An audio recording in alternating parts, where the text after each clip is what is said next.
Hello, good evening. Welcome to another Classic Comics livecast. I hope you're having a good Sunday evening.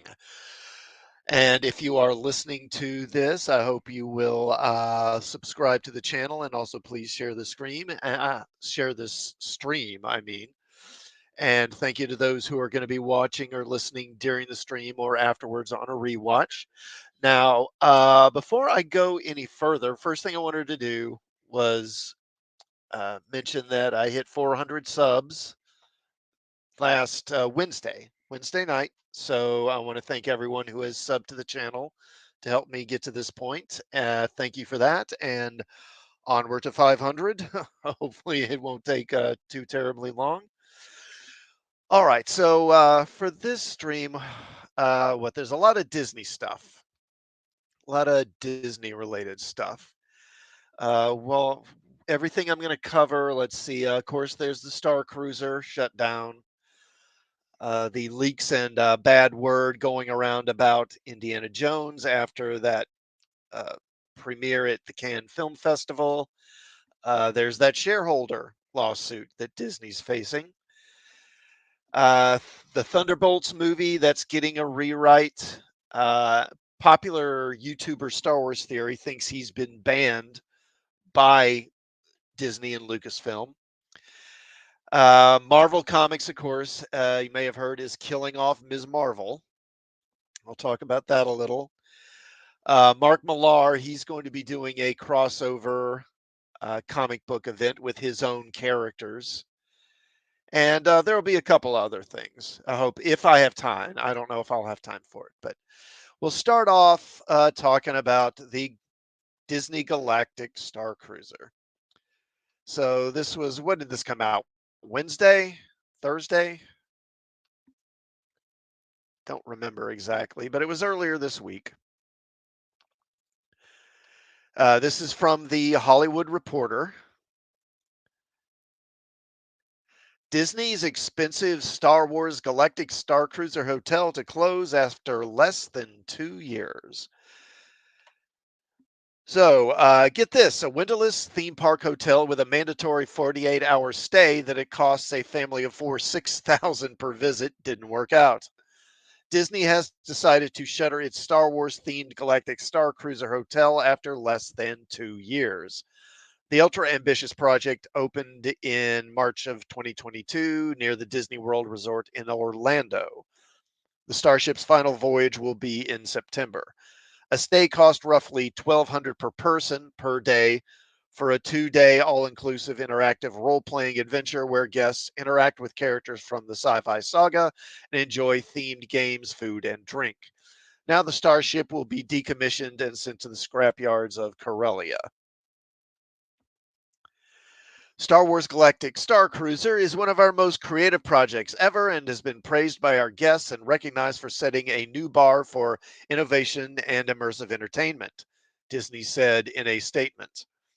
This premium boutique experience gave us the opportunity to try new things on a smaller scale of 100 rooms, and as we prepare for its final voyage, we will take what we've learned to create future experiences that can reach more of our guests and fans. Indeed, Star Wars fans who visited the hotel generally had high praise for the concept, with the hotel averaging 4.5 stars on TripAdvisor. If you are into Star Wars and you enjoy role playing, this is absolutely worth it, wrote one reviewer. In addition to the lodging, food, and it's a lot of food, park admission, including lightning lane access to the rides, what you are really paying for is the experience that is put on by the characters and crew members. Also notable, however, is the fact there were only 43 reviews. Among the guests who didn't enjoy their stays at the hotel was one who described the experience as, quote, being like in jail, or I'm sorry, like being in jail, unquote, and another who dubbed it the most expensive ripoff of my life, unquote, saying they had to spend most of their time staring at their phone in order to participate in the role playing game. The hotel is surprisingly small with few themed spaces to explore. Even the garden climate simulator, which is supposed to help with claustrophobia, is small.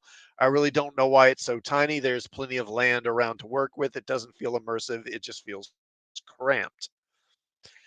The pandemic likely made the concept a tougher sell for the virus wary given the prospect of being confined in an enclosed area for a prolonged period of time. Yeah, that probably did play a role in it, I would bet.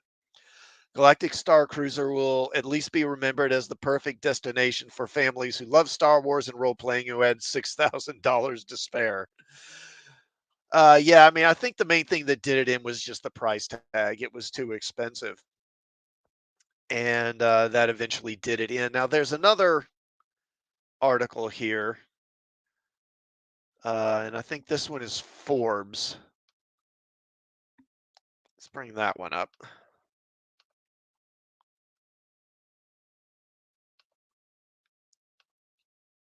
All right, come on. Okay, here we go. Disney closing its immersive Star Wars hotel a year after opening. In the end, it was perhaps a galaxy too far. Walt Disney World's ambitious but ultra pricey Star Wars Galactic Starcruiser, the 1,200 per person per night hyper immersive sleepover experience, is being shuttered for good at the end of September. Now, is it for good? Because I've heard this is like temporary, that they're going to shut it down, but they're going to maybe like rework it or remodel it or turn it into something else. It's not just like it's going to end. Maybe I'm wrong, though. Roughly 18 months after opening, the company announced Thursday. Reservations for the Star Wars themed resort in Orlando do not exist beyond the Star Cruiser's final voyage, taking place September 28th through 30th, according to Walt Disney World's website. But availability remains for many dates up until then. Yeah, yeah, I think that's the problem. There were too many available dates. The company is describing the demise of the Galactic Star Cruiser simply as a business decision. First teased in 2017 at the company's D23 Expo for Disney superfans, the project always defied categorization. It is a hotel, a landlocked cruise ship, or no, is it a hotel, a landlocked cruise ship, or an elaborate choose your own adventure theatrical experience? All of the above.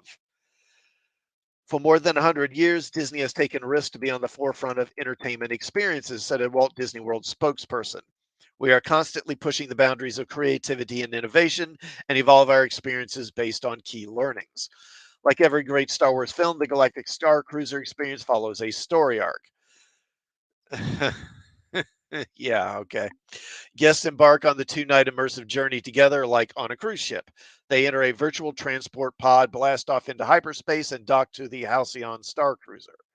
There, they don Star Wars garb, meet an intergalactic cast of characters, including celebs like Chewbacca and Kylo Ren, and receive lightsaber training and bridge ops training with the ship's captain. In their cabins, they interact with D309, an AI driven droid that keeps them informed about happenings on the ship. They rub elbows with a motley crew of alien spies and bootleggers in the cantina, and they pick a side, aligning with either the Resistance or the Dark First Order, and receive their missions. See, I think that's part of the problem is they went with this sequel crap instead of having you choose the Rebellion or the Empire. Guess who can afford to shell out big bucks? Just over 4,800 for a couple, or 6,000 for a family of four. Love the all-inclusive 2 night experience, giving it some of the highest guest satisfaction ratings in the 50-year history of Walt Disney World. The problem is that apparently not enough guests can afford it. Disney put a reflective spin on the announcement. This premium boutique experience gave us the opportunity to try new things on a smaller scale of 100 rooms. And as we prepare for its final voyage, we'll take the lessons learned to create future experiences, blah, blah, blah. Yeah, so I think in that they're kind of tacitly admitting that this thing was too expensive, or that at least that cost was a problem, an issue. On the company's most recent earnings call earlier this month, Disney CEO Bob Iger reiterated his current belt tightening mindset. The cost cutting initiatives I announced last quarter are well underway, and we are on track to meet or exceed our target of 5.5 billion. The company's latest round of 7,000 job cuts has impacted ESPN, Disney Entertainment, Disney Parks and Experiences, and Product Division. The news of the Galactic Star Cruiser's closing came the same day as Disney announced it was killing a $1 billion complex that would have created more than 2,000 jobs for the state, a power punch in its public brawl with Florida Governor Ron DeSantis. Disney is contacting guests who booked reservations on the Galactic Starcruiser after September 30th to break the news and offer alternatives. As we prioritize these guests at this time, new bookings are temporarily paused and we will reopen on May 26th. Yeah, I've heard about this. So, this expansion they were doing with their park, it was around some lake, I think, and they've killed that. And apparently, the media is making this a big deal that, oh, this is, it's Florida's, DeSantis is going to regret this. This is going to cost a lot of jobs and all that. I don't know. Maybe it will, but my understanding was what they're doing is they're just moving a lot of their operations from California to Florida. So they're bringing in a lot of their people from California. So these jobs are going to the people they already have. It's not like it's creating new job opportunities for people there in Florida. I mean, there may be some, but most of these jobs uh, that they keep touting that this would have brought the state, most of that was just going to go to Disney employees anyway. All right. So what else? Let me get rid of that. Okay, yeah. So Indiana Jones. So on the same day that this news broke, this was the same day that Indiana Jones premiered at the Cannes Film Festival, which is interesting because the movie doesn't premiere for almost another month, which is odd. Usually it's just, maybe a week or two before the movie is released in general cinemas, but they've done this quite a ways out front, which is interesting. Now, apparently, the word coming out is that this is not so good, which, I mean, is in itself, that's not a surprise. I expected this thing to be awful, and I think a number of people did. But what's surprising is how candidly the media is reporting that it's not good. That's kind of a surprise because generally, over the last several years, even when a Disney movie is clearly not particularly good, it gets praise from the critics anyway. So I thought I would read a review of it. This is from Variety. So we'll just go through this. Indiana Jones and the Dial of Destiny review. Harrison Ford plays the aging Indy in a sequel that serves up nostalgic hokum minus the thrill. And what does it say? James Mangold's action epic is made in the style of Steven Spielberg, but the exhilaration is gone. This is by Owen Gleiberman. Indiana Jones and the Dial of Destiny is a dutifully eager but ultimately rather joyous piece of nostalgic hokum. It's the fifth installment of the Indiana Jones franchise, and though it has its quota of relentless action, it rarely tries to match, let alone top, the ingeniously staged kinetic bravura of Raiders of the Lost Ark. How could it? Raiders, whatever one thinks of it as a movie, I always found it a trace impersonal in its 40s action serial on steroids excitement, is arguably the most influential blockbuster of the last 45 years, even more so than Star Wars. Back in 1977, George Lucas took us through the looking glass of what could become our all fantasy, all the time movie culture.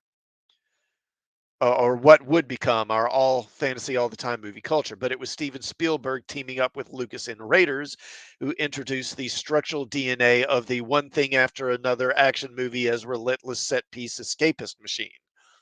This means that Indiana Jones and the Dial of Destiny isn't just coming after four previous Indiana Jones films, it's coming after 4 decades of high priced Hollywood action decadence, from the Fast and the Furious series to the Mission Impossible and Terminator and Lara Croft and Transformers and latter day Bond films, not to mention the Marvel space operas, all of which owe a boundless debt to the aggro zap of the Raiders aesthetic. Spielberg and Lucas are still on board as executive producers, but Spielberg in The Dial of Destiny hands off the directorial reins to James Mangold, who has mostly been a gifted mainstream dramatist, though he honed his action chops on The Wolverine and Logan.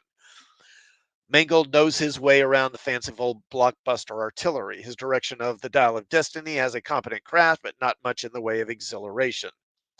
Working from a script he co-wrote with Jez and John Henry Butterworth and David Kep.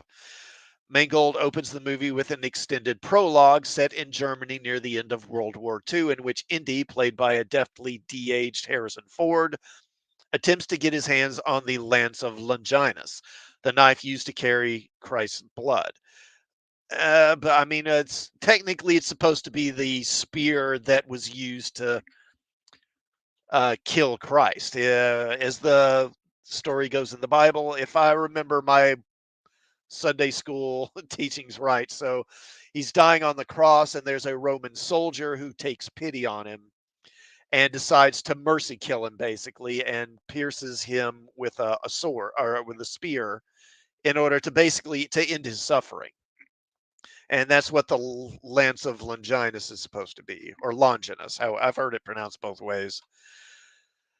Only to learn that the blade in question is a fake. So instead, he sets his sight on the Antikythera, a handheld contraption of ancient gold meshed gears that is one half of the dial created by the Greek mathematician Archimedes in the 3rd century BC. It will be the artifact. I'm sorry. It will be the artifact gizmo MacGuffin that hovers over the entire movie. The characters literally never stop talking about it. In the prologue, Indy is racing to get hold of the device before Jurgen Voller, Mads Mikkelsen, a mad dog Nazi scientist, can steal it for himself. Mangold does a winning homage to the playful rhythms of early 80s Spielberg as Indy disentangles his neck from a hanging noose and finds himself in a car versus motorcycle chase, only to wind up along with his British archaeological associate Basil Shaw, played by Toby Jones, dueling with Voller on top of a speeding train. I thought Toby Jones should play the Penguin in that last movie, by the way. Have you ever seen an action sequence set atop a speeding train? We've all seen 10,000 of them, and with this one, while efficiently executed, is brought off with just enough CGI that you can see the digital seams. It's worth noting how audacious the action sequences in Raiders of the Lost Ark were, a sensation expanded upon in the darker, spookier, unfairly maligned Indiana Jones and the Temple of Doom. But by the late 80s, when Spielberg gave us Indiana Jones and the Last Crusade, as a-okay as that movie was, it was already, except for Connery, a revamp on autopilot. And Indiana Jones and the Crystal Skull was the rehash of the revamp, including Indy's antics to tepid formula, or reducing Indy's antics to tepid formula. The Dial of Destiny at least tosses the series in a new direction by being the first Indiana Jones movie built around the impressive fact of Harrison Ford's age. He's 80 now, and a vibrant 80, still handsome and lean, with a scruff of gray hair and a slower, more gravelly voice, as well as a combative physicality that now feels more rote than compulsive. After Indy and Basil leap off that train into a river and retrieve the Antikythera, though the other half of it must still be found, the film cuts to 1969, where Indy himself is now a relic, an old man living in a cruddy New York apartment, waking up to his hippie neighbors blasting Magical Mystery Tour, pouring a shot of whiskey into his instant coffee as he glances over his divorce papers. So it's basically it's Luke Skywalker all over again. He's this sort of broken, kind of pathetic sort of failure in his later years. What a surprise. Mangold sketches in the period well so that it stands in for the present day, not literally, but just as a signifier of the idea that Professor Henry Indiana Jones has been yanked into the modern world. He's teaching at Hunter College, where he's getting ready to retire and keeps that one half of the Antikythera stashed in the archaeology stacks. Then his goddaughter, Helen Shaw, or Helena Shaw, played by Phoebe Waller-Bridge, aka Fleabag, shows up. They haven't seen each other for 18 years, announcing that she's an archaeologist too and would like to team up with Indy to locate the other half of the Antikythera. It turns out that Helena has mercenary motives, and while Phoebe Waller-Bridge of Fleabag fame makes her saucy, spiky, and duplicitous in a cheeky way, she's like young Maggie Smith with a boatload of attitude. We never feel in our guts that Helena's a chip off the old Indy block. So while it feels the film is setting her up to become the new Indy, I wouldn't bet the farm on that happening. Yeah, well, I think they've already pretty much said that that's Indiana Jones streaming show that they were planning. I think that's not going to happen. That's already uh, uh, been put to rest, I think. Voller, the Nazi foe, hasn't gone away. He was drafted into NASA, where he spearheaded the scientific innovations that drove the Apollo moon landing. That, of course, makes him a riff on Werner von Braun, not to mention all the other ex-Nazis the U.S. tapped to help the invent the space program. And it's true they did, but of course, the people who will criticize the U.S. for doing that always conveniently fail to mention that the ones, all the Nazis, all the Nazi rocket experts that the U.S. didn't get, the Soviet Union got them and used those Nazis to get their space program up and running. But you'll never hear anyone, certainly in the media or on the left, criticize the Soviet Union for doing that. But Mads Mikkelsen, with his lizard scowl and his shiny metallic hair, doesn't play Voller as a realistic character. He's a leering megalomaniac out of central casting. Well, I mean, that's not necessarily a bad thing. India and Helena are going after the Graficos, the missing other half of the Antikythera, a journey that will take them from New York to Tangier, where Helena tries to unload the piece they already have at an auction for stolen artifacts. Okay, then it's on to Greece and Sicily, to caves and ruins and giant wriggling caterpillars. Voller is right behind them, along with three assistants. One, Olivier Richter's gigantic, one, Mark Killeen, who will shoot anybody on sight, and one, Jeanette Renee Wilson, who styles herself like a Black Panther. Okay, I think they mean the '60s, like activist Black Panthers, not T'Challa Black Panther. A chase through a ticker tape parade for the Apollo 11 astronauts, with Indy leaping onto a police horse and riding it into the subway, is grabby in its absurdity, and a car chase through Tangier with Indy driving a three-wheel taxi has enough comic dash to evoke what we cherish about this series. I laughed out loud when Indy leaps into another three-wheeler at the very moment the one he was driving gets smashed to smithereens. But those early high points aren't really followed through on. Mostly, Indiana Jones and the Dial of Destiny works by translating Indy's old daredevil kick-ass fervor into the pure will with which he's now hunting for the artifact. As the film leaps international locations, the action starts to feel more conventional and less Indiana Jonesy. Did I mention that the reason the Antikythera was so valuable is that it can create fissures in time that will theoretically allow one to time travel? The film actually tests this out with spectacularly preposterous results. But time travel in Indiana Jones and the Dial of Destiny is really an unconscious metaphor, since it's the movie that tries to go back in time, completing our love affair with the defining action movie star role of Harrison Ford. In the abstract, at least, it accomplishes that right down to the emotional diagram of a touching finale, but only by reminding you that even if you restage the action ethos of the past, recapturing the thrill is much harder. Okay, so I mean, he's not trashing the movie, but a somewhat mixed review. Now let's take a look at Rotten Tomatoes. Okay, so Rotten Tomatoes, and let me go bring that up.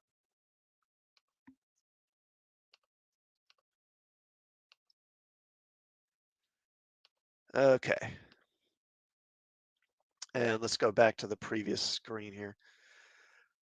Okay, so it's got a 50% among critics on Rotten Tomatoes, which is odd for a Disney movie. Let's face it. Generally, they get better attention than that from the critics, but let's go ahead and take a closer look at some of the reviews here. And we'll start with what is this? Peter Howell, Toronto Star. It's all pretty goofy and laborious over its 142-minute running time. And he's a top critic, whatever that means. The next one, a MacGuffin is meant to be just that, an object that characters chase after in a story. What it is and what it does doesn't usually matter. Surprisingly, it does and gives the movie its absolutely bonkers, jaw dropping climax. It often fizzles as much as it lulls, but in Mickelson's Dr. Schmidt, the film can at least boast a worthy antagonist and one with enough personality to cover some of those cracks. Rory Doherty, a film that inherits the directing mantle from Steven Spielberg, should know when to step up. It's about time executives realize that franchises can't be cleanly separated from the visions and talents of those who made them. The camera rarely creates meaning on its own, except when there's a familiar brown fedora somewhere on screen, at which point it charges toward it like a happy pup reunited with its owner, a shot that repeats on at least four separate occasions. Donald Clark, another top critic. It counts as a sort of compliment to say that James Mangold's film, until the gleefully absurd ending, plays like just another episode in a creaky, unpretentious romp. Jason Gorber, fine fan fiction employing much of what makes this character so special play out in new ways while very much embracing the past. When it works, it's excellent. When it doesn't, you still revel in companionship of old friends. David Fear of Rolling Stone, another top critic. There are needs being met here, but they aren't storytelling based so much as stroking the fan base and meeting the bottom line ones. Hmm. The Dial of Destiny proves that it's impossible to keep alive the anti authoritarian flame and the passion for knowledge that lies at the heart of this immortal saga. An interesting comment. If this is the final Indiana Jones movie, as it most likely will be, it's nice to see they stuck the landing. Okay, so he liked it. And that's another top critic. Stephanie Zacharek. There are so many chase sequences that the movie seems held together with splendid bits of plot rather than the other way round. Worse yet, they're so heavily CGI'd that they come off as grimly dutiful rather than thrilling or delightful. The damn thing is fun. Mangold may not have the young Spielberg's musical flair for extravagant action choreography, but he is a tougher, leaner director using a tighter frame and keeping his character close, or camera close. Esther Zuckerman, the de-aging and other CGI manipulations of Ford's body only serve to demonstrate that Dial of Destiny just wants to turn back the clock instead of doing anything new. Okay, so it'll be interesting to see how this film does. My understanding is, there have been extensive uh, reworking, what's the word? There have been extensive reshoots. That's what I'm looking for. Extensive reshoots on this thing. And apparently the budget has really ballooned on it. And it's going to need to make probably somewhere in the area of 1 billion just to make any money. Um, I don't know. We'll have to wait and see, but I expect this thing to be disappointing and to not perform so well. And we have more Disney. So let me bring this one up.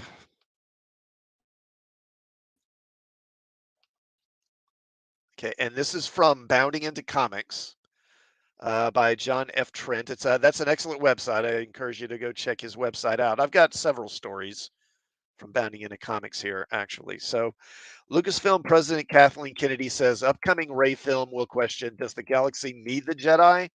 Do they want them back? Is it the galaxy saying that, or is that you? Lucasfilm President Kathleen Kennedy recently provided more details on the company's Ray film starring Daisy Ridley that they announced at Star Wars Celebration. Kennedy appeared on Entertainment Weekly's Dagobah Dispatch, where she first reiterated much of the talking points she shared about the film at Star Wars Celebration. She said, well, as they move into the future space, which the story is about 15 years outside of Rise of Skywalker, obviously, we realize that post war, post First Order, Rise of the New Jedi Order, we felt episode 9 with Rey making a commitment to Luke Skywalker that she would rebuild the Jedi Order. And so here we are. We are ready to do that. Did she ever really make a commitment to Luke, though?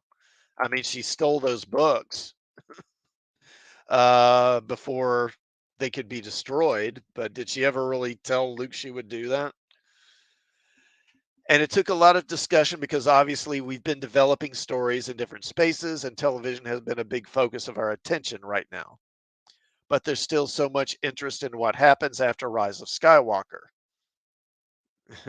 Is there? So we are excited to be doing that now, she concluded. Later in the podcast, Kennedy was asked about the announced James Mangold film that is expected to go back to the distant past and, quote, tell the tale of the first Jedi to wield the Force and harness it as a liberating power in an era of chaos and oppression. Why don't we just go ahead and say the first woman to wield the Force because we know that's what it's going to be. She said, we've been talking a lot about going well into the past, and one of the things that's really knitting this all together, obviously, are the Jedi. What happened with the Jedi over time, much like history, like, what is the deal with the Jedi? How did the Jedi evolve? They were wiped out with Order 66, then they gradually have been coming back. The question that we're going to ask with New Jedi Order and with Rey is, does the galaxy need them anymore? Do they want them back? So there's a lot of food for thought in what we're doing, whether it's in the past, present, or future, Kennedy continued. Kennedy went on to confirm that the iconic Star Wars crawl would return for the race-centric movie, saying the crawl is coming back. And the cringe is coming back too. The cringe will be coming back. And when pressed on whether it was just the Ray film, she added, no, the crawl is for other movies. All right, hold on just a sec here. Okay, got that. All right, so Kennedy would be asked how she and Lucasfilm determine which stories are adapted to television through Disney Plus and which ones get the movie treatment. She answered, I think your question is one of the most interesting ones facing many of us who are doing high-end premiere television because there is there is so many things we can do in streaming. I think she means there are, but whatever.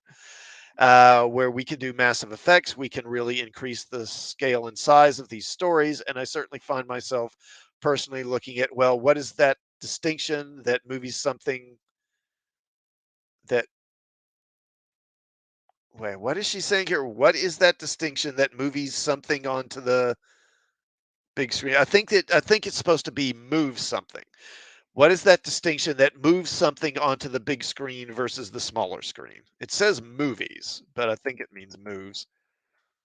And it's usually the intimacy of the character driven stories that you try to really push in the television space, and then spectacle that you can preserve in the movie space, she explained. In a press release, Lucasfilm detailed the Rey centric film will star Daisy Ridley reprising her beloved role as Rey. uh-huh. And tells the story of rebuilding the new Jedi Order and the powers that rise to tear it down. Lucasfilm has not announced a release date, and given Lucasfilm's track record of announcing films and never bringing them to theaters, there's certainly quite a bit of doubt as to whether the film will actually get made. Nevertheless, the film will reportedly be directed by Sharmeen Obaid Chinoy. Hope I'm saying that right. Okay. Yeah, I mean, there's no big surprise there. And will this even get made? I don't know. I'm sure that Kennedy wants it to get made. And you have to think that Lucasfilm is going to try and do Star Wars movies again at some point. And I don't know if this one. Here's my thing. I don't know if this will get made or not. But if this Ray movie doesn't get made, then I don't know. I don't know when we're going to see a Star Wars movie again. It might be a long time. Okay. So next, there's that shareholder lawsuit. I'll cover that right quick. You may have heard about this. Okay. Again, this is bounding into comics. The Walt Disney Company shareholders sue the Walt Disney Company, former CEO Bob Chapek, current CFO Christine McCarthy, and former DMED executive Kareem McDaniel, And I find it interesting that Iger is not named in this lawsuit. It's very interesting to me because Disney Plus, because a lot of this revolves around Disney Plus, and Disney Plus was his baby. He's the one that got that ball rolling. So it's interesting that a lawsuit that centers around Disney Plus doesn't mention him at all. A new lawsuit was filed in the United States Central District Court of California by Local 272 Labor Management Pension Fund against the Walt Disney Company, former CEO Bob Chapek, current CFO Christine McCarthy, and former chairman of the Disney Media and Entertainment Division, Kareem Daniel.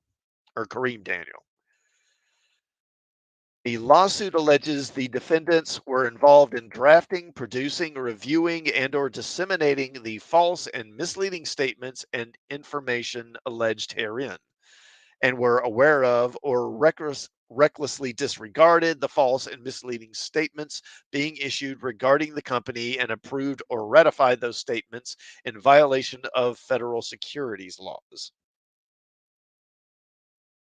It goes on to specifically accuse the defendants of being, quote, provided with copies of the documents alleged herein to be false and misleading before or shortly after their issuance, participated in conference calls with investors during which false and misleading statements were made, and had the ability and opportunity to prevent their issuance or cause them to be corrected. Accordingly, each individual defendant is responsible for the accuracy of the public statements detailed therein and is therefore primarily liable for the representations contained therein. The suit specifically charges the Walt Disney Company and other defendants of, quote, materially false and misleading statements and omissions issued during the class period that began on December 10th, 2020. It goes on to allege that, quote, defendants acted with,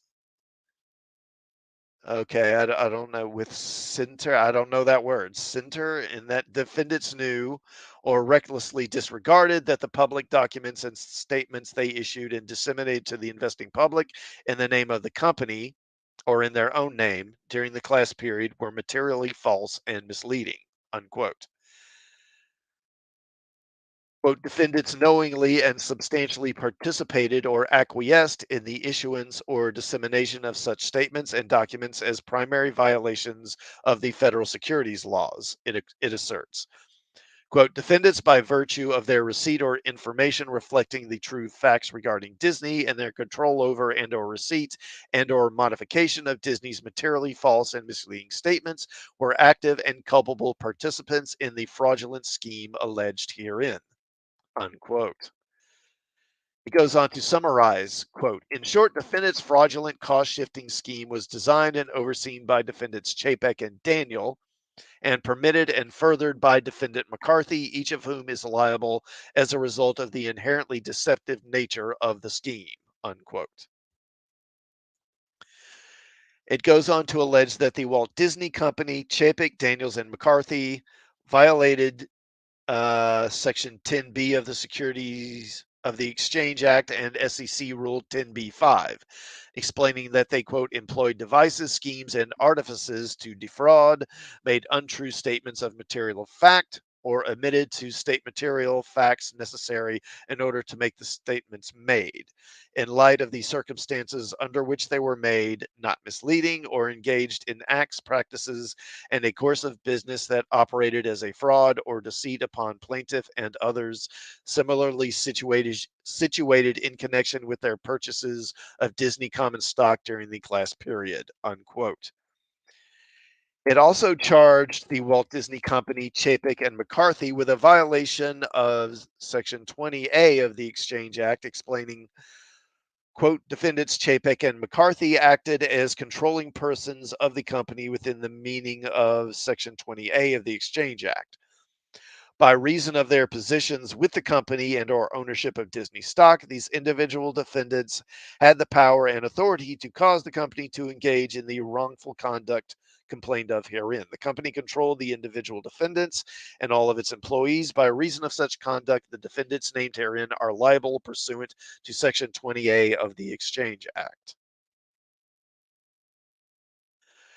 As far as the specifics of the fraudulent scheme, the suit states, quote, during the class period, defendants repeatedly misled investors about the success of the Disney Plus platform by concealing the true cost of the platform, concealing the expense and difficulty of maintaining robust Disney Plus subscriber growth, and claiming that the platform was on track to achieve profitability and 230 to 260 million paid global subscribers by the end of fiscal year 2024. It goes on to assert, quote, in truth, during the class period, Disney Plus was never on track to achieve the 2024 profitability and subscriber figures provided to investors, and such estimates lacked a reasonable basis in fact.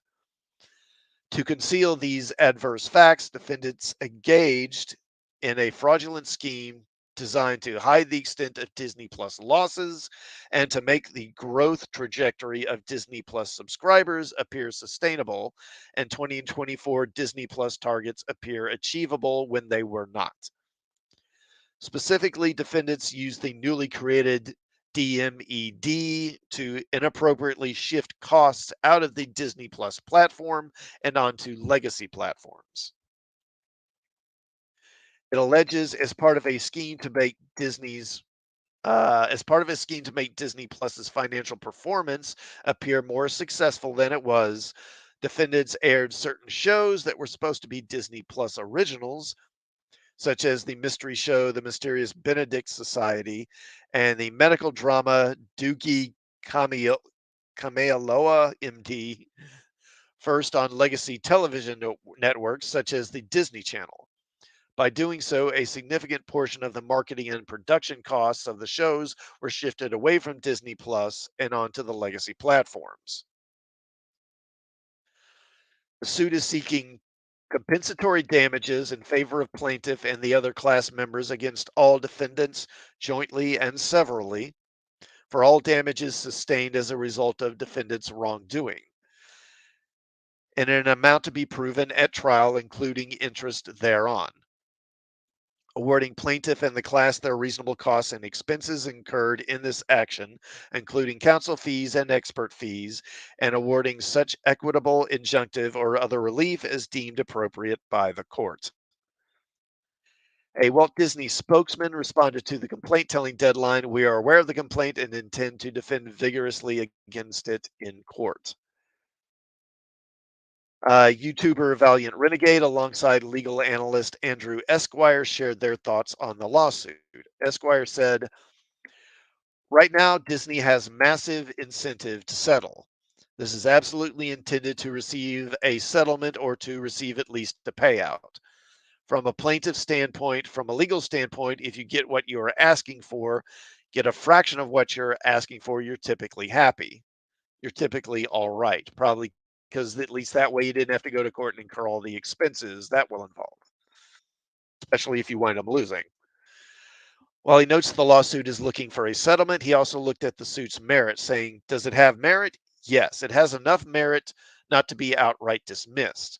And that's the key here. When you want a settlement, when you're aiming for a settlement, you want enough meat on the bone that you're not going to get blown out by a motion to dismiss. This one has enough meat on the bone to be able to escape that, he reiterates. And then you go into discovery and then summary judgment. And that's typically the period at which you see a settlement happen. So absolutely 100%, I think this angled for that.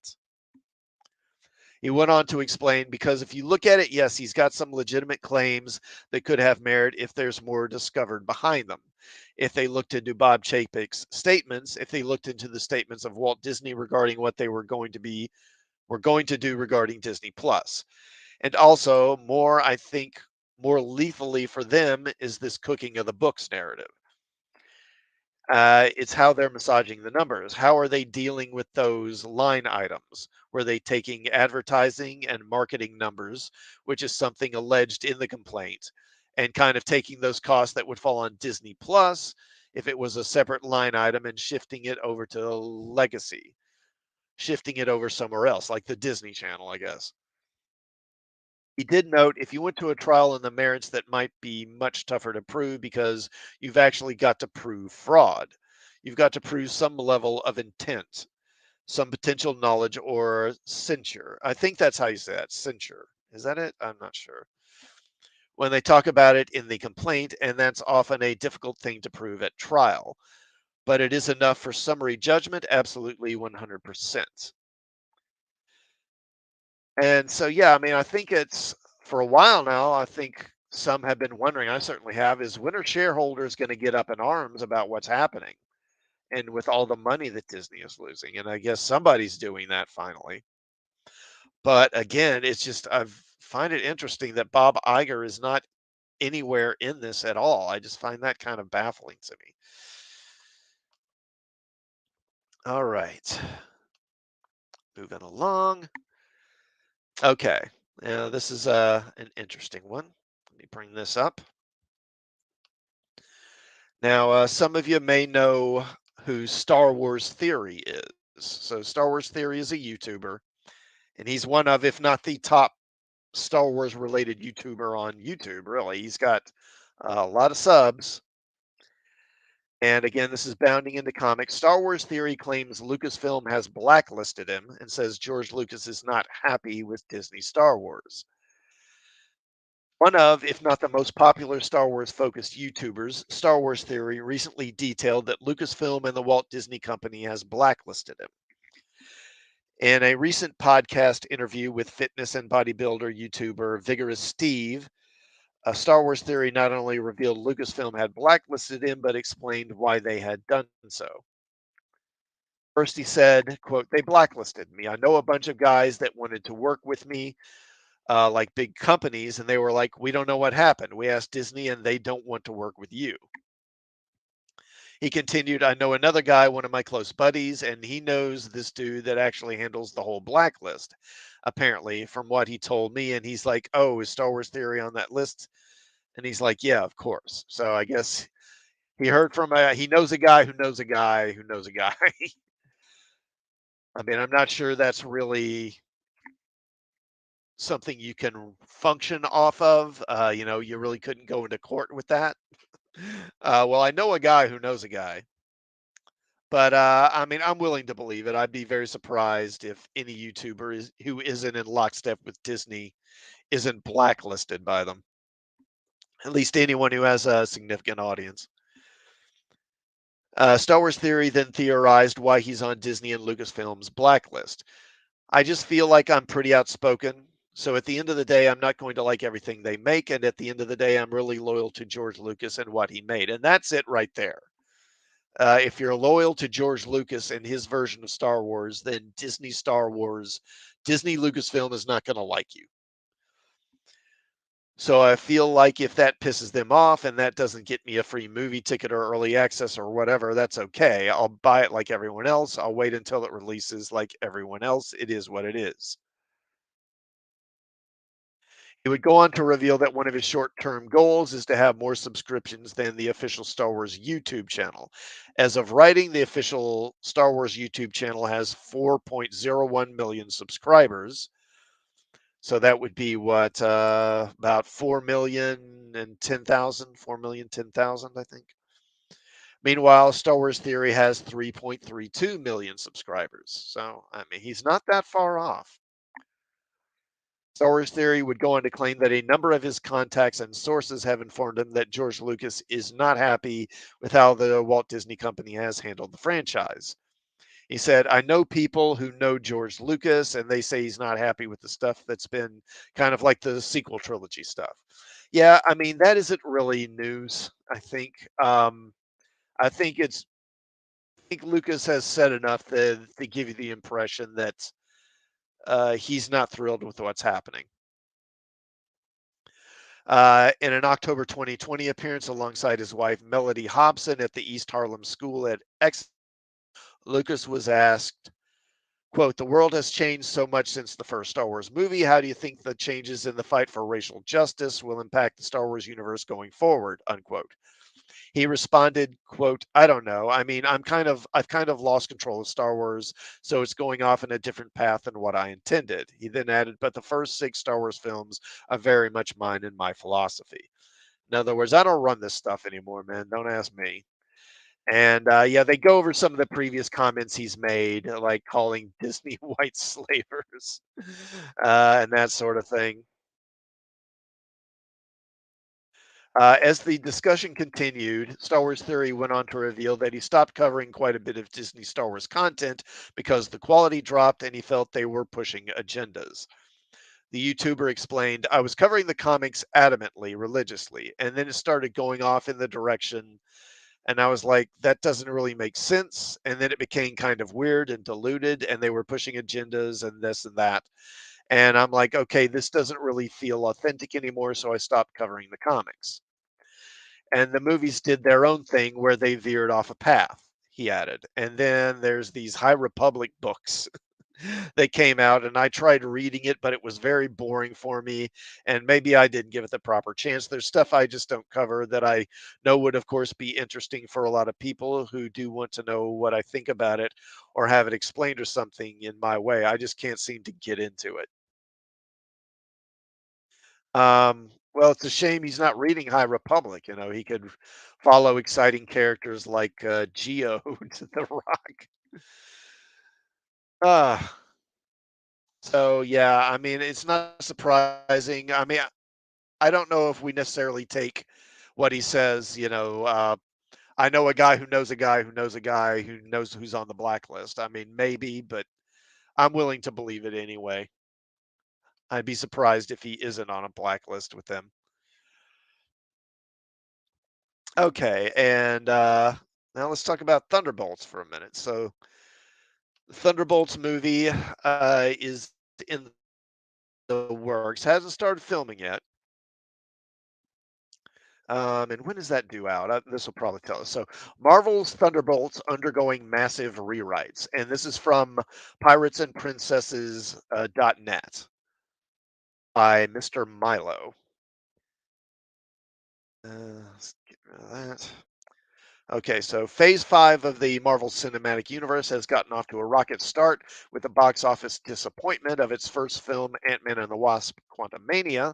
The film barely crossed a half a billion worldwide, when almost every Marvel film pre-COVID made close to 1 billion. I mean, I think that's a bit of an exaggeration that almost everyone did. I mean, several did, but saying almost every one of them did, I think that's an exaggeration. The third Guardians of the Galaxy film is tracking to bring in less than its predecessor, and The Marvels is being heavily mocked online. Now it appears another film in the fifth phase, Thunderbolts, is apparently having production troubles as well. Thunderbolts are a group of former villains and anti heroes from the Marvel Comics, similar to DC's Suicide Squad. Yep, it's basically a Suicide Squad ripoff. The film is set to feature multiple characters from recent Marvel films and television shows who were once antagonists but are now forced to fight for good. The team consists of Winter Soldier, US Agent, Red Guardian, Ghost, Taskmaster, and Black Widow, the Yelena Belova Black Widow. I know Ghost was in it, but I heard she was dropped actually, that she was dropped from it. Seems like I read that somewhere. The team will be under the command of President Thaddeus Thunderbolt Ross, now played by Harrison Ford, following the death of actor William Hurt in 2022. Despite the film currently being set for a 2024 release date, it appears that the project has hit its first big production snag, as the script for the film is being completely rewritten. Apparently, the film's original script focused too heavily on the characters from the 2021 Marvel prequel film Black Widow, while other characters got lost in the fold or weren't focused on enough. It would have felt more like a follow up to Black Widow rather than its own thing. So I think what you can take from this is that the film focused on Yelena. It focused on Yelena, and she was the star, and all the other characters were basically just kind of hanging around in the background. And of course, most of them are all male, so it's basically she's the star, and the males are all her sidekicks. And she's the one in charge. She's the one calling the shots, and she's the one who's tough and strong. And they're all just sort of standing around waiting for her to tell them what to do. Recently, director Jake Schreier brought on the showrunner for The Beef, Lee Sung-jin to be the new writer for the script. What's the beef? I don't know what that is. In a recent interview with Variety, Jin had this to say about the script. I'm rewriting it. It's the whole squad again. Jake asked me if I would come on board. I probably should have taken a break, but there's a lot of themes and exciting things about the movie that I couldn't help but sign on. With the production of the film hitting a snag this early, perhaps we might see the film get pushed back to a later date, like so many other Marvel projects before. Yeah, I'd be surprised if this doesn't get delayed. And I mean, it's so obvious from what they say. They basically turned this into a Yelena Belova movie, and all the male characters were basically just sort of her sidekicks or followers. And I guess it got to the point that even Disney, even Marvel Studios was like, "Hey, we need to fix this. This is too much." I have mixed feelings about this movie. I liked the Thunderbolts comic early on. Now this is doing more of riffing on more of the later versions of it when it was more consciously copying the Suicide Squad. Um, I don't know. I'll be interested to see who the villain is going to be because again, they're going to be working for the government, and it'll be interesting to see if they send them after a villain or they send them after another hero for some reason. Like would they go after the Hulk or something? I don't know. Okay.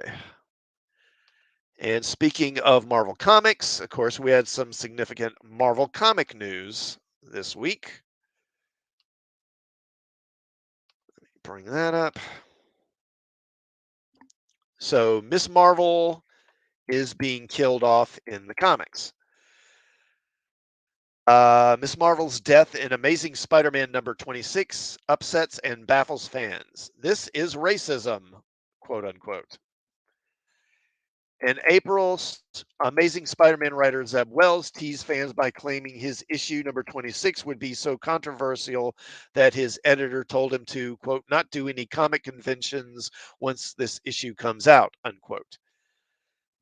This announcement led fans to speculate Wells would be killing the beloved character of Mary Jane, but what they got instead was apathetic disappointment when previews revealed the death of Ms. Marvel.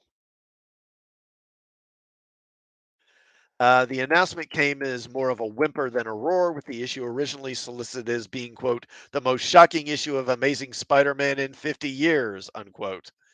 With the teasers Wells put in prior issues, created a lot of misdirection, which didn't apply to Ms. Marvel at all, but foreshadowed Mary Jane, adding to the trauma in Spider Man's mythos, joining the famous deaths of Uncle Ben and Gwen Stacy. Yeah, I mean, if they had killed Mary Jane, I guess you could maybe argue that would be the most shocking thing in 50 years, I suppose, but killing Ms. Marvel? Okay. Wells had done enough damage to Mary Jane as a character during the run set up in issue number one, where Mary Jane is shown with children from another man. It's later revealed that she was trapped in an alternate dimension where time moved at a different rate, and so she had her children and eventually came back.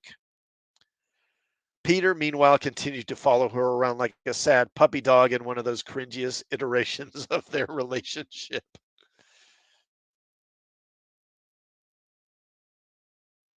It would have made sense for MJ to die, though writer Howard Mackey already pulled that trick back in Amazing Spider-Man Volume 2, number 13, having Mary Jane become a victim in a plane crash. When she was brought back, the editorial mandated the marriage be axed again with the notorious One More Day storyline, which many fans say ruined Spider-Man continuity forever. The reveal of this myth the reveal of this Ms. Marvel death has been underwhelming after such a buildup of suspense. It comes across as a sales gimmick to get people talking about Kamala Khan before the movie The Marvels comes out later this year. Exactly. Because of the movie's imminent release, it's obvious the death won't be permanent. The Ms. Marvel book is said to be continuing on through this death, which is leaving fans to scratch their heads as to why this story is even happening. Well, as far as why it's happening, Well, let me read the article first, then I'll give my thought on that.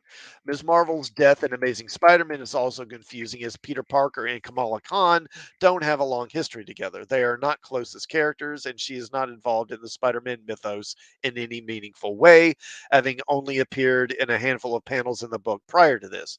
It further adds to the feel of a cheap publicity stunt with the issue. The issue didn't please the extreme left of the fan base either, many of whom are proving to be the most upset by the character's death. Readers are taking to Twitter to call Zeb Wells racist and misogynist. Quote, hey, so what the F were Zeb Wells and Niccolo thinking by killing off Kamala Khan, the only mainline brown character Marvel has? In a Spider Man book, S feels racist and misogynistic, tweeted one fan. I'm pretty sure she's not the only mainline brown character they have. This is racism, said another, and sexism, knowing Zeb Wells tweeted more in an exchange about the topic.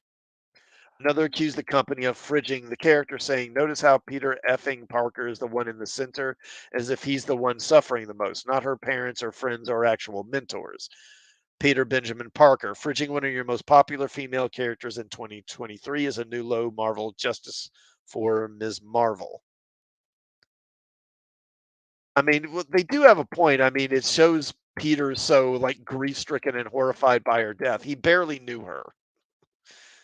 I mean, I actually think this person has a point.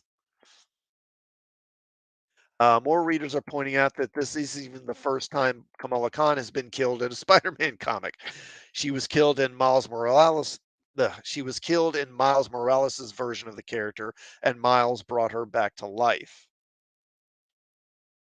But not everyone is upset by the death. Veteran comic artist Ethan Van Sciver couldn't be happier, tweeting, hooray, Kamala Khan, aka Ms. Marvel, the worst character Marvel Comics ever created or ever excreted, is finally dead. Yay. He followed up with a humorous tweet with a clip with a video on the topic explaining why the art on the tease cover is subpar and why the storyline doesn't make sense. Regardless, with this being Marvel, we can expect the character back in a matter of months. Yes. Kamala's demise won't be permanent, just like any other death in Marvel Comics, and so the emotional impact for the storyline is minimal at best. It makes fans wonder how many times Marvel will be able to pull off a stunt like this and still have readers care. So, as far as I mean, the article is right. She's not going to be dead. She'll come back probably in time for the movie, which is when is that? November, I think, is when the Marvels is coming out. But I think the reason they're doing this, well, aside from, again, sort of getting people talking about the character and getting people thinking about her in order to draw attention is, in the MCU and in the Marvel's movie, her powers are different. In the comics, she basically has like stretching powers. Although she primarily just uses her stretching powers to make her hands like gigantic. It's one of the goofiest things ever. And apparently, even the people over at Marvel Studios knew that. And when they did the Ms. Marvel TV show, they changed her powers so that instead of having stretchy powers, oh, hey, Masters Maniac Mexico, thanks for stopping by. He says, sorry I'm late. It's always the night nurse keeping me off the stream. But I told them next Sunday I'll be punctual. Greetings. Well, hey, man, thank you. Whenever you can show up is good. Thank you for stopping by. Okay, so but in the streaming show, they changed so she has kind of like hard light powers, kind of like Green Lantern. She makes constructs of light. And so I imagine what they're going to do is they're going to kill her off. And another thing is in the comics, she's an inhuman. And I think what they're going to do is they're going to kill her off, but then when they bring her back, they're going to change her powers and make her powers more like the TV show or the streaming show and more like what they're going to be in the Marvels movie so that the comic and the TV show are more alike. And honestly, her powers were just goofy. She had big hands. That was basically it. Just such a weird choice. And that's why they're doing this primarily, I think. And as the article points out, yes, it's a cheap stunt. This thing of killing characters off for quick sales. It's just so played out and so tired. When DC did it with Superman back in the early 90s, it had some impact. Although even I knew he wouldn't stay dead, but a lot of people actually thought that character was going to be was being killed. I was like, come on, they're not going to kill Superman. But it did have some impact at least, and it was a good story. But they've gone to that well. It's just like with crossover events. They have gone to that well so many times. It's like, who even cares anymore? All right. Okay, so got another. Where am I at? Okay, I'm at 8:05. I'll probably go about an hour and a half here.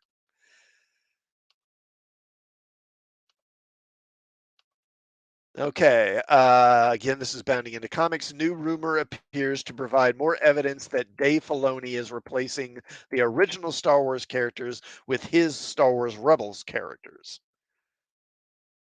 New rumor claims to reveal the title of Dave Filoni's recently announced theatrical film that is supposed to connect into shows like The Mandalorian, The Book of Boba Fett, and Ahsoka. This rumor, if true, also appears to be more evidence that Filoni will be placing his Star Wars characters into the role of the original trilogy characters such as Luke, Han, and Leia.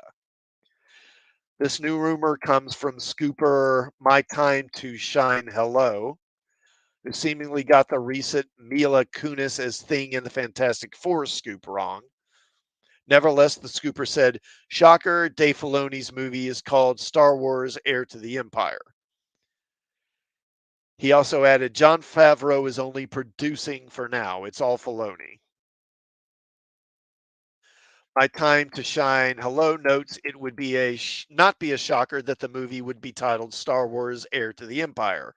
Rumors about Lucasfilm adapting Zahn's Heir to the Empire go back to 2021. Scooper Mikey Sutton at Geekosity Mag detailed back then that both Jon Favreau and Dave Filoni were working on adapting the novel trilogy as part of their ongoing The Mandalorian series on Disney Plus. However, he explained it would be a direct adaptation at the time. Quote, Heir to the Empire won't be interpreted exactly how it is on the printed page, but its shadow will be looming over the show, unquote. In other words, we're going to steal stuff from it to tell a different story. Sutton even noticed, or Sutton even noted in his 2021 scoop that the adaptation might be turned into a theatrical release. Quote, one insider said he wouldn't be surprised if the end game of The Mandalorian putting together his team of galactic ragtag cosmic Avengers will result in a theatrical film named after Heir to the Empire. However, what is interesting about My Time to Shine Hello's new scoop about Filoni's film is that fellow scooper WDW Pro claims it's another piece of evidence that Lucasfilm is trying to marginalize Luke Skywalker and the original trilogy characters in favor of Dave Filoni's Star Wars Rebels characters. WDW Pro explains, here's what I think is happening. Yet again, we are seeing Dave Filoni come in and put his characters, his creations, in place of the characters that we all want to see. Yeah, no kidding. What do people want to see? They want to see Luke Skywalker, WDW Pro continues. That's what they want to see. Are they going to get Luke Skywalker? No. They're going to get the name of a book that prominently featured him. And it's going to be another bait and switch where we replace that character with characters of lesser interest. Who knows how interesting the Mandalorian characters will be by the time we get here? He questioned. I have no idea, but interest is dropping, I can tell you that. Later in the video, WDW Pro opines, quote, fans want Luke Skywalker. They want Luke Skywalker in a heroic fashion.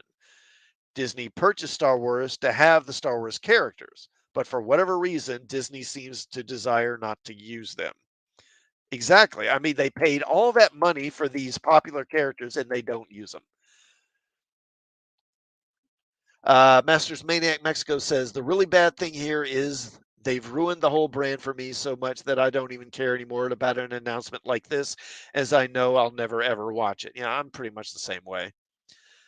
Next thing we see is Genghis Khan being a woman with green skin color.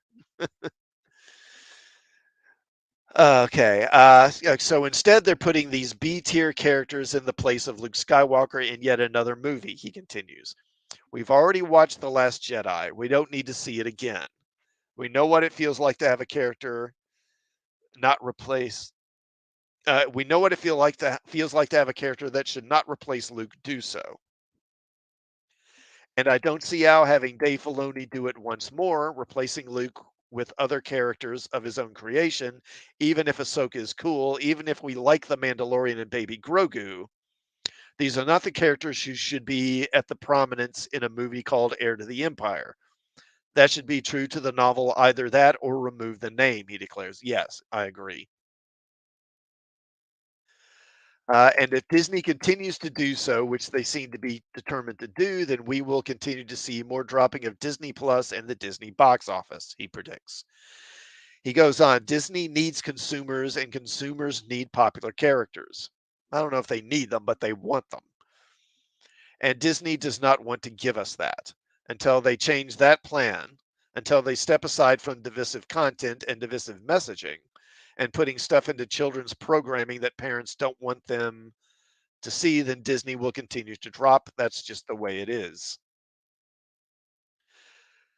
Yeah, so I've done videos or live streams where I've talked about this before, and I predicted or I suspected this was coming for a while.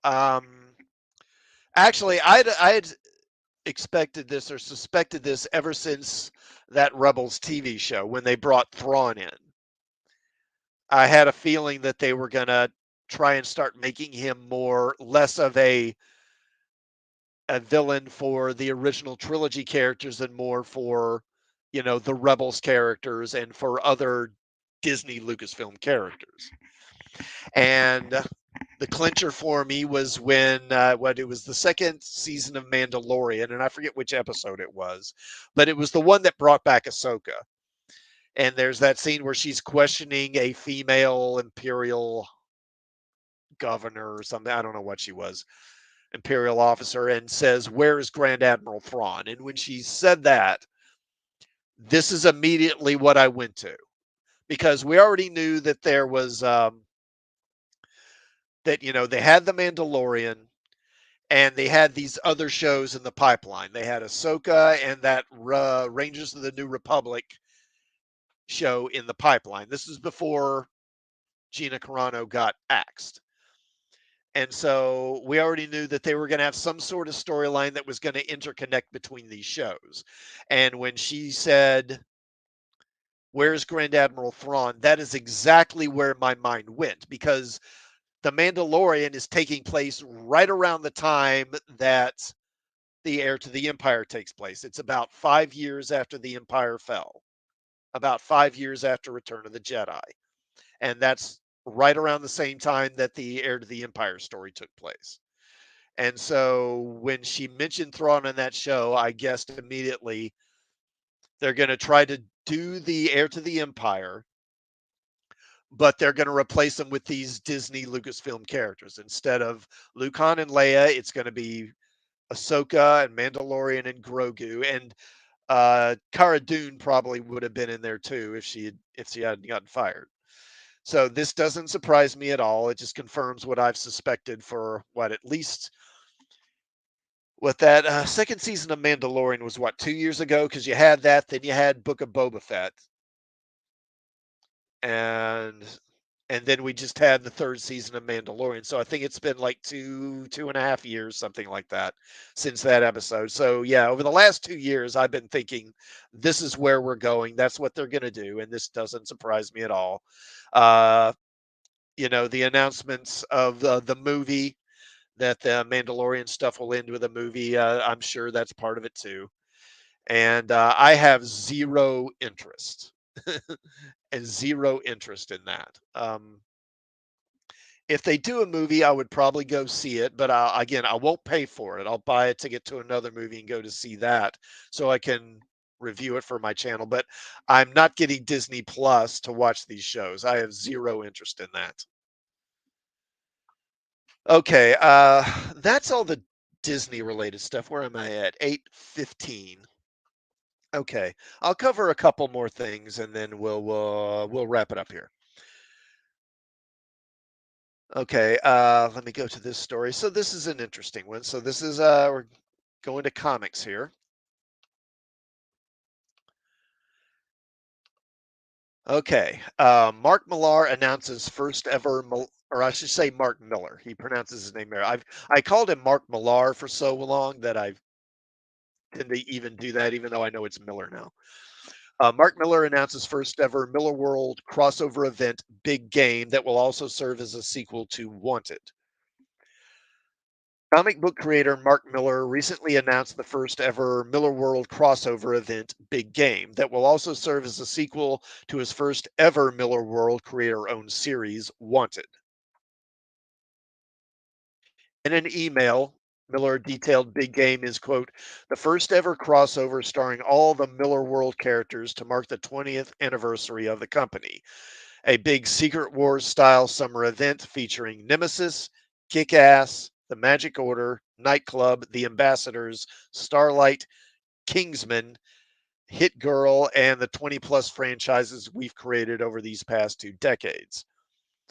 He also noted that this new crossover event is also a sequel to Wanted. Yes, Wesley Gibson and the Fox are back, aging in real time, and we expect to pick up their story where they are right now.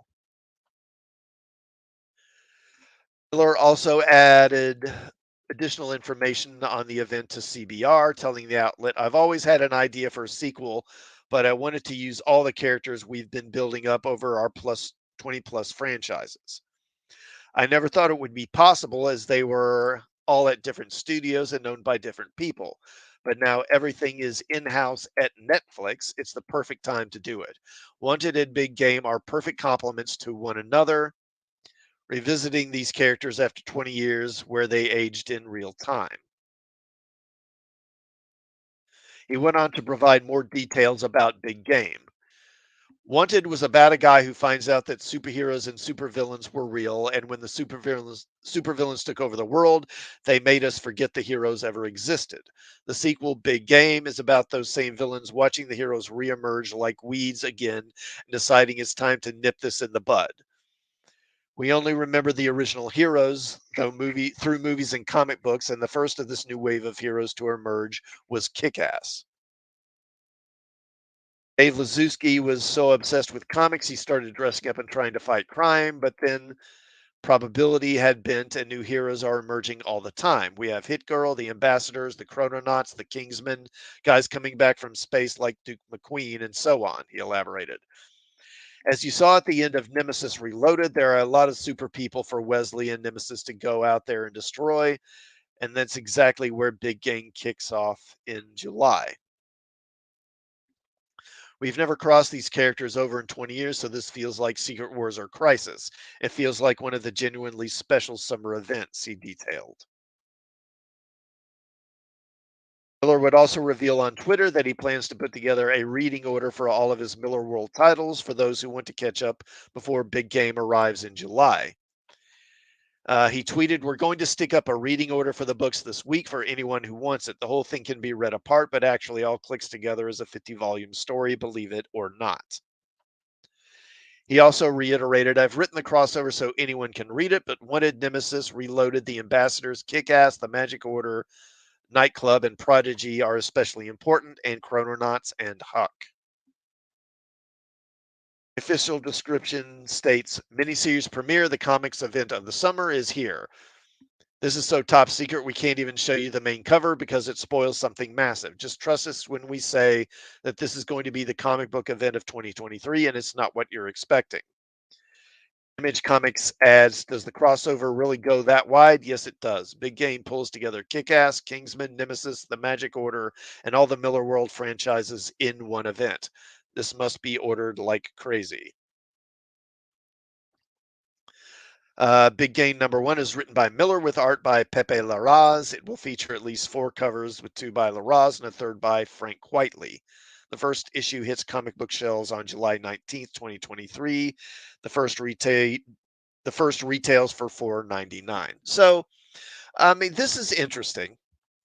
I think I've mentioned before, I go back and forth on Mark Miller. He's done some stuff I've liked, but he's also done some stuff that I have really not liked. I'm okay generally with him doing his own stuff, but generally his stuff is just I don't know. It's very much in the kind of nihilistic vein, and it's not really stuff that I enjoy that much. I like it okay in doses. Um, I mean, I read Kick Ass and a couple of the others, but honestly, most of these I haven't ever read. I don't know if I'll get this. I probably, if I get it, I will wait for trade paperback, and I won't get it as it's being published myself personally. But it is interesting, and I guess it's going to be exciting for fans of his work that he is doing that. Okay, we're 8:20. Okay, we'll do a couple more.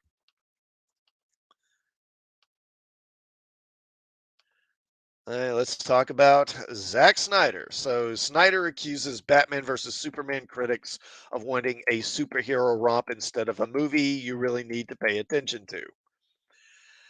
Batman versus Superman didn't quite pan out as the dawn of justice or as the dawn of very much. Even though the film is finding a new breed of appreciators and superfans, it's still polarizing and was a big disappointment in the eyes of Warner Brothers.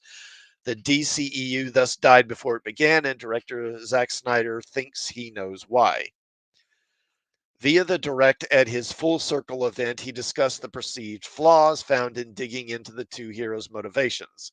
I think that probably is what caused the movie to be so polarizing, Snyder said. I feel like a lot of people went into the movie going, oh, it's the superhero romp, right? Let's have fun with it. Sadly, buyer's remorse intervenes, Snyder explained. We gave them this sort of hardcore deconstructionist, heavily layered, experimental, modern mythological superhero movie that you really need to pay attention to. That was not cool for them. That's not something everyone wanted to do. They were like, what? No, that's exhausting. Why do they fight at night? I hate that. The director has gotten heat for his dreary, bathed in dark grays visual palette, and sitting through his films is a daunting task for some. But the irony is that complaints were lodged against the theatrical cut, while the ultimate cut became a cult classic when it was released. There was also some satisfaction in seeing the two fight despite the meme birthing Martha twist. To be fair, however, much of the backlash against BVS is the fault of movie reviewers who didn't get the film and don't really care for Snyder's work. This is the opinion of former Warner Brothers exec Greg Silverman, who oversaw the production. In his mind, critics refused to give Snyder the dignifying label of auteur because of his demeanor. I couldn't agree more, Silverman tweeted at the thought of BVS and Man of Steel being categorized masterpieces. My suspicion always was that Zach's kindness, openness, and enthusiasm created an environment for critics to undervalue his work. Because he is a decent, approachable, humble human, he doesn't fit the mold of an auteur. Should be the opposite. So, for my part, I mean, I do think that Snyder's films did get kind of a raw deal from critics, professional critics. Masters Maniac Mexico says, uh, let's be creative and kill Optimus Prime again as it worked so good the first time. You were talking about the Transformers movie, right? Snyder, for me, is part of the problem. He even participated in kind of starting it. Well, yeah, I mean, he went for this very dark, and he even said it, this deconstructionist version of Superman and Batman and the DCU and all that. And I understand there's a place for that, but this shouldn't have been where they started. You know, starting your DC universe off in that way was a mistake. That's something you work your way up to. You know, you introduce it as a like an alternate timeline, like Flashpoint, you know, like the Flashpoint comic or something like that. But he made that sort of his starting point for the DC universe, and I think that's where he went wrong. I mean, there's other stuff I could get into, but you know, I've said this stuff before, and I do think he kind of got a bad rap from critics, but I think it was less because he's like a nice guy and open, and more because you know he's very much in the Michael Bay. mold of storytelling. He's likes lots of flashy visuals, kind of music video type visuals, and he isn't shy about focusing on women, on hot women, focusing on women's butts and on stuff like that. And I think that's what part of what turned critics against him. Okay, I got time for maybe one more and then we'll hang it up. Let me see, what else do I want to do here? Oh, okay, I'll go ahead and wrap it up with this one. So earlier this week, Russ Nicholson passed away. Uh, Russ Nicholson is an artist over in Britain, and most Americans probably don't really know him or his work. What I primarily know Russ Nicholson from is has done a lot of artwork in role playing game products, RPGs, and primarily, like particularly, I was very big into D&D when I was a teenager, and he did art for uh, a book that was published by TSR, the publisher of DC Comics, called The Fiend Folio. Well, am I going to be able to bring these up? Okay, well, that's not really coming up the way I wanted. Yeah, that's better. He did black and white art. It was very detailed and also very gory. He didn't shy away from uh, having the characters being mutilated or even disemboweled in various ways. And he passed away earlier this week. Very sad to see. Uh, Aside from the Fiend Folio, he did a little work for TSR, but I think most of his work was actually for Games Workshop, which publishes Warhammer. I think he did a lot of stuff for Warhammer. And also in more recent years, he has done work for Dungeon Crawl Classics, which is fitting because his artwork is very much in the mold of what we would call grimdark, kind of grimdark campaign style. Uh, Let me bring this up. Okay, so this is cool. So this image here, this is from the Fiend Folio, and this is probably in terms of artistry his most important contribution. So in the Fiend Folio, they introduced a race of creatures called the Githyanki or Githyankai. I'm not sure how it's pronounced. And he did the illustrations for the Githyankai and basically defined their look.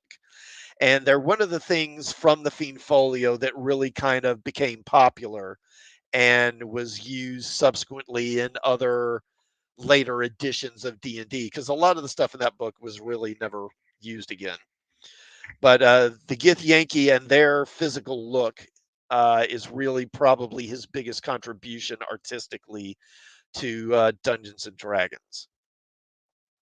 And anyway, I just wanted to point that out. It was a shame to see that he's gone, but we still have his work to enjoy. All right. So I'm coming up on an hour and a half, so I will go ahead and wrap it up there. Again, I want to thank everyone who tuned in during the live stream and everyone who will watch on the rewatch. Please like the stream, and if you haven't, please sub to the channel. Again, I just hit 400 subs and would like to keep going. So if you haven't subbed to the channel, please do that as well. And hope everyone has a good evening and enjoy your Sunday night. Thanks for watching.